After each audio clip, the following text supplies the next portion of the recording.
Okay, well, the NFL now has been like do the opposite for a good 3 weeks, maybe a month, whatever, right around there.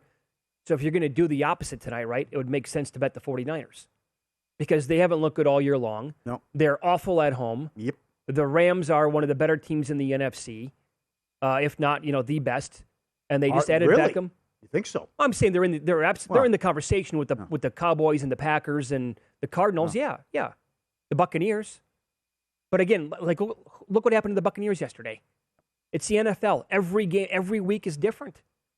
I do think the numbers. That said, I think the numbers are a little bit low on the Rams tonight. Yeah, at 3.5. 3.5. Yeah, right now. Can I give you some? Let me run down how these players have been looking lately with their numbers. Well, Player props. Matthew Stafford. The 49ers defense actually pretty good against quarterbacks, believe it or not, allowing averages of 201 yards and 1.2 touchdowns per week. That's since the opening of the season against the Lions. Put it this way, Aaron Rodgers, Russell Wilson, and Kyler Murray only averaged 216 yards and 1.6 touchdowns. But Matthew Stafford has yet to throw for fewer than 250 yards this entire year. Okay? So his player prop tonight is 284.5. That is a heavy number. Touchdown passes 2.5. Must be plus juice on or plus money on the over, I would think.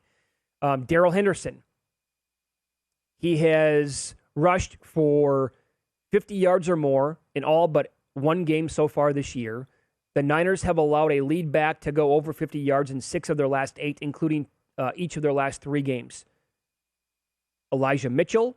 No runner has topped 50 yards against the Rams in 5 consecutive games.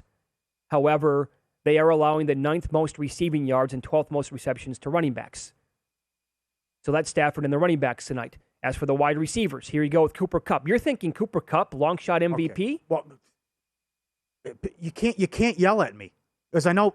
That's outrageous. You want a running back to win. If all these quarterbacks struggle, or they're all have the same stats, okay? This guy has 1,000 yards and 10 touchdowns. We're halfway through the season. Sure. Who gets credit for the offense? Stafford? McVay? How about Kupp? The guy's unbelievable. And again, I don't care where you went to college. Can you play? Sure. Guy went to Eastern Washington. He's a stud.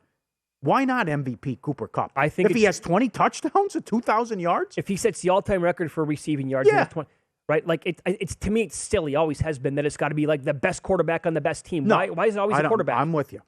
So anyway, he's had at least 92 yards in his past 5 games to go along with 9 touchdowns. I mean, it's automatic with this guy. Mm-hmm. Double-digit targets in 7 of the last 8 games. San Francisco has allowed 6 touchdowns to receivers over their last 6 games. The weird thing is, Kupp, whose prop tonight is 98.5, he's never had more than 41 yards against San Francisco, believe it or not. Good info. A couple of great nuggets here on the 49ers. Deebo Samuel. So he led the 49ers in targets again last week. That was even with George Kittle back in action. He's had at least 9 targets in 6 straight games. Los Angeles has allowed 76 yards or more to a receiver in 3 of the past 4 games. And Samuel averaged 100 yards with 1 touchdown in his 2 games against the Rams defense last year.